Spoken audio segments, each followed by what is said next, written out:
किस प्रकार प्रज्वलित करना चाहिए, हम अखंड दीप को देवताओं के किस भाग में रखें, ये बहुत सारे लोगों के मन में सस्पेंस रहता है, शंका रहती है। दीपक से जुड़ी हुई वैसे तो मैंने मूलतः संपूर्ण जानकारी दी हुई है, यदि आप जानना चाहते हो तो आई लिंक डिस्क्रिप्शन में वह वीडियो आपको मिल जाएगी। दीपक से संपूर्ण जुड़ी हुई जानकारी मैंने उसमें दी है।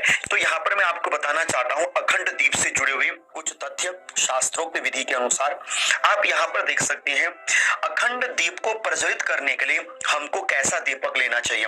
देखिए, एक आपके पास ये गोलमुहा दीपक है जो मूलतः प्रायः प्रत्येक व्यक्ति के घरों में विद्यमान यही दीपक मूलतः रहता है। दूसरा आप दीपक देख सकते हैं, यह चतुष्कोणी दीपक है, चार मुखी दीपक है द्वितीय। तीसरा देख सकते हैं एक मुखी दीपक है, और तीसरा आप ये देख सकते हैं मेरे पास एक ताम्र दीपक है। हमको कौन से दीपक में अखंड ज्योत प्रज्वलित करनी चाहिए। यह देखिए, आपको सबसे पहले मैं यह बताना चाहूंगा, जो आपके सामने ये चतुर्मुखी दीपक है, आपने कभी भी इसको अखंड दीपक के रूप में प्रज्वलित नहीं करना है। यह अखंड दीप के लिए त्याज्य माना जाता है। यह चतुर्मुखी दीपक मात्र केवल क्षेत्रपाल, यम, दीपक दान आदि के लिए ही प्रयुक्त में लाया जाता है। इसलिए आप चतुर्मुखी दीपक का प्रयोग अखंड ज्योत के लिए नहीं करेंगे। यदि आप लंबी बत्ती का प्रयोग ज्यादा कर सकें अखंड दीपक के लिए, वह सुंदर है।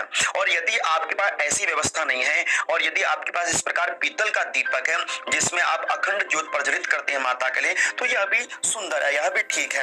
अब आपने यहाँ पर ध्यान पूर्वक देखना है कि जब भी आप दीपक प्रज्वलित करें, सर्वप्रथम दीपक को कभी पृथ्वी पर ना रखें और ना ही किसी वस्त्र के ऊपर रखें। आपने क्या करना है, आपके पास कोई ऐसा पात्र हो, जैसे कांसे का पात्र है मेरे पास, इस कांसे के पात्र में आप चावलों को भर दीजिए और इस चावल के पात्र में आप अपने दीपक को रख दीजिए। इसका मूलतः कारण यह रहता है कि कभी कभी दीपक में से तेल नीचे रिसने लग जाता है, या फिर हम कभी तेल डालते हैं तो नीचे गिरने लग जाता है, या कभी हमने घी भर दिया तो थोड़ा थोड़ा तेल जो होता है वो वस्त्रों में अगर आपने रखा हो दीपक को, तो पूरे वस्त्रों को खराब कर देता है। इसलिए आपने किसी पात्र के ऊपर, पात्र में चावल, चावल के ऊपर आपने अपने अखंड दीप को रखना है। यदि आपके पास इस प्रकार से लंबी बत्ती वाला दीपक है, एक मुहा दीपक, तो आपने इस प्रकार एक मुहा दीपक रखना है। और ध्यान दीजिएगा, तो एक मुखी दीपक का जो मुख होना चाहिए वह पूर्वाभिमुख हो या उत्तर की ओर मुख होना चाहिए। दक्षिण की ओर, पश्चिम की ओर आपने अखंड दीपक का मुख नहीं करना है। और यदि आप इस गोल दीपक को प्रज्वलित कर रहे हैं तो इसके लिए कोई दिशा निर्देश तो नहीं है, किंतु फिर भी आपने यहाँ पर यह अवश्य ध्यान देना है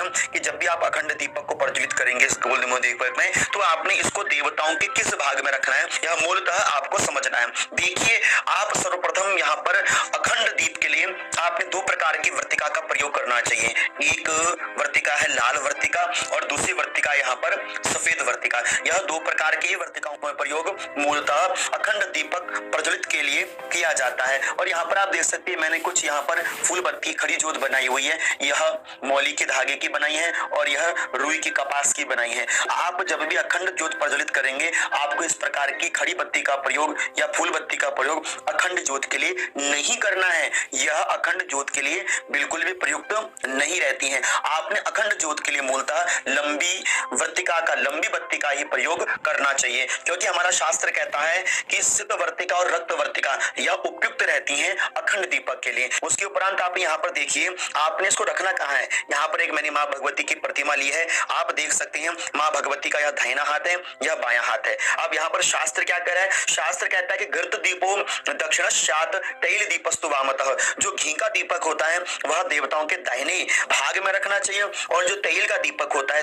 वह देवताओं के बाएं हाथ में रखना चाहिए। किंतु यहाँ पर एक बात और है जो शास्त्र कह रहा है, बड़े ध्यान पूर्वक इस बात को समझ लीजिएगा। शास्त्र कहता है कि यदि आप सफेद वर्तिका का प्रयोग कर रहे हैं, बत्ती का प्रयोग कर रहे हो, तो इसके लिए आपको यह ध्यान देना है घृत दीपम सित वर्ती युतम दक्षिणी। अर्थात कि यदि आप सफेद बत्ती का प्रयोग कर रहे हैं अखंड दीपक के लिए, आप सदैव यह मन में बसा लीजिए, तो आपको इस सफेद बत्ती को यदि आपने बनाया है तो आपने इसको सदैव देवताओं के दाहिने हाथ में ही रखना है, भले ही वह फिर घी का हो, भले ही वह तेल का हो। यह बात समझ लीजिए। और उसके उपरांत आप देख सकते हैं यदि आप इस लाल वर्तिका का प्रयोग करते हैं, लाल बत्ती का प्रयोग करते हैं दीपक के लिए, तो सदैव लाल बत्ती भले ही वह घी की हो अथवा वह तेल की हो तो आपने सदैव देवताओं के बाएं भाग में ही रखना है। रक्त वर्तिका के विषय में शास्त्र कहता है कि रक्त वर्तियुतम घृत दीपमपि वामे, अर्थात कि जो लाल बत्ती का प्रयोग है यदि आप कर रहे हैं वो देवताओं के सदैव वाम अंग में ही रखनी चाहिए। देवताओं के बाएं भाग में लाल बत्ती का प्रयोग और देवताओं के दाहिने हाथ में सदैव श्वेत बत्ती का प्रयोग करना चाहिए। इसी प्रकार यदि आप गोलमुखी दीपक में श्वेत वर्तिका का प्रयोग कर रहे हैं तो आपने इसको देवताओं के दाहिने हाथ में रखना है। और यदि आप इसमें लाल बत्ती का प्रयोग कर रहे हैं, लाल धागे से यदि आपने इसमें वर्तिका बनाई है तो आपने इसको देवताओं के बाएं भाग में रखना है। इतना आप यहाँ पर समझ गए हैं। आपने यहाँ पर इस बात को विशेष ध्यान देना है कि जब भी आप अखंड दीपक को जलाएं जूठे हाथ नहीं लगने चाहिए। यदि आप अखंड दीप में तेल डालें या घृत डालें तो आपने शुद्ध होकर डालना चाहिए। बार बार अखंड दीपक को हिलाना वर्जित माना जाता है। जिसने अन्न ग्रहण किया हो अखंड दीप में वह तेल या घृत ना डालें। तो अपने हाथों को जरूर दीप स्पर्श करने के बाद आपने धो लेना चाहिए। यदि आप इस लंबी वर्तिका का प्रयोग करते हैं, अच्छी तरह से देखिए, जैसे मैंने बटा है, आपने भी बड़ी अच्छी तरह से इसको बट लेना है। उसके उपरांत ये देखिए कि यदि आप लंबी वर्तिका का प्रयोग कर रहे हैं तो यदि हम कभी तेल डालते हैं तो यह नीचे की ओर आ जाता है। तो आपने कॉइन इस तरह से देखिए बीच में, बिल्कुल वर्तिका के बीच में इस तरह से रख देना है। इससे होगा क्या, जो तेल डालने से कभी बात इससे नीचे खिसक के आ जाती है वह नहीं होगा। उसके बाद फिर आप ऊपर से आराम से इसमें तेल भर सकते हैं। दीपक का मुख पूर्व की ओर हो और जब भी आप दीप प्रज्वलित करें तो मंत्रों के माध्यम से करें। ओम श्री दीपनाथ नारायणाय नमः।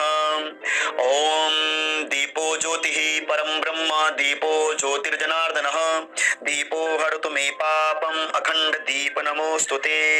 और उसके उपरांत अपने हाथों को दीपक की ओर प्रणाम करते हुए कहिए, शुभम करोतु कल्याणम आरोग्यम सुख संपदम शत्रु बुद्धि विनाशाय मम बुद्धि प्रकाशाय दीप ज्योतिर्नमोस्तुते। सर्वोपचारार्थे गंध आपने दीपक के चारों कोने में तिलक अर्पण करना है। उसके उपरांत एक पुष्प दीपक के समकुश निकट रख देना है और दीपक को आपने प्रणाम करके अपने हाथों को प्रक्षाल्य करना है। उसके उपरांत पुनः से हाथ जोड़कर दीप नारायण देवता से प्रार्थना कीजिए कि हे दीपनाथ नारायण देवता, जब तक हमारा कर्म संपन्न ना हो जाए आप इसी प्रकार प्रज्वलित रहें। भो दीप देव रूपस्त्वं कर्म साक्षिण्य विघ्नकृत यावत कर्म समाप्ति सात तावत तव सुस्थिरो भवः। श्री दीपनाथ नारायणाय नमः।